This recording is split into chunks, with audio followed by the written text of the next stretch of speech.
il y a eu un autre déclic très important un peu plus tard, quand j'étais au lycée. Quand j'étais au lycée, on n'apprenait pas la physique tout de suite. J'ai commencé à faire de la physique à 14 ans. Maintenant, on enseigne la physique beaucoup plus jeune.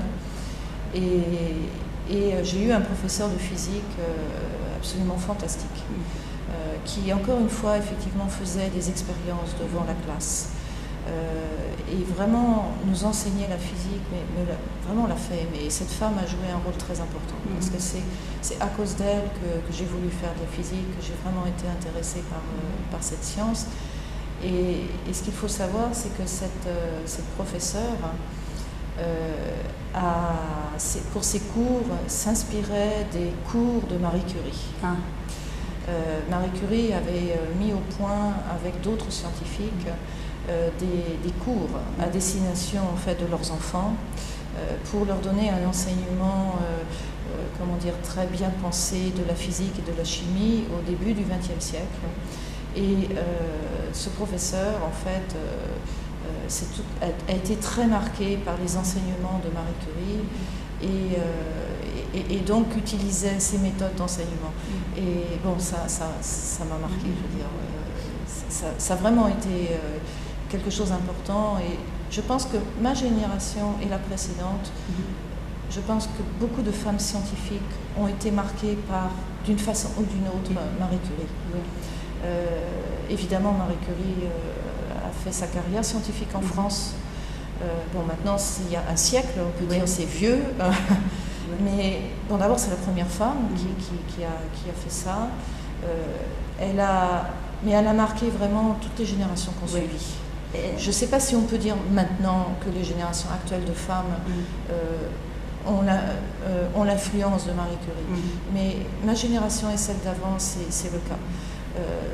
Ma mère m'a donné... J'étais dans... Le lycée où j'étais était le lycée Marie Curie, à Sceaux. Donc c'est une petite ville dans le sud de Paris. Et il se trouve que c'est la ville où a vécu Marie Curie, une partie de sa vie. Et donc dans les années 30, on a construit un lycée qui s'appelle le lycée Marie Curie. Et j'avais 11-12 ans.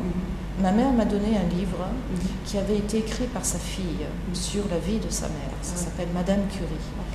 Et ce livre m'a énormément marqué.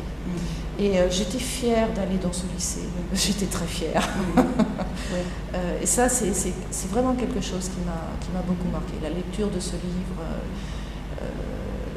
Non, c'est pas un livre où on explique la physique, on explique la science, on explique la vie d'une femme. Il y a peut-être une approche à la vie d'une façon un peu différente. Voilà, disons que spéciale. En lisant cette vie, c'était tellement différent des lectures que j'ai eues par ailleurs. Ça donnait une ouverture en se disant en étant une femme, on peut faire ça. Voilà, ça donnait très très envie, je dirais. Parce que c'était original par rapport au schéma qu'on donnait aux femmes. C'était dans les années 60, 60-70. Il y avait déjà eu beaucoup de choses, les femmes commençaient à travailler, etc. Mais on était encore dans un schéma très classique.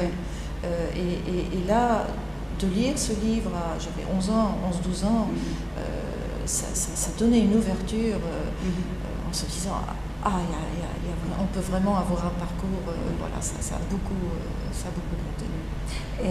Oui, je comprends. J'ai un exemple similaire que me souvient, c'est Rita Levi-Montalcini en Italie, le prix Nobel pour la médecine.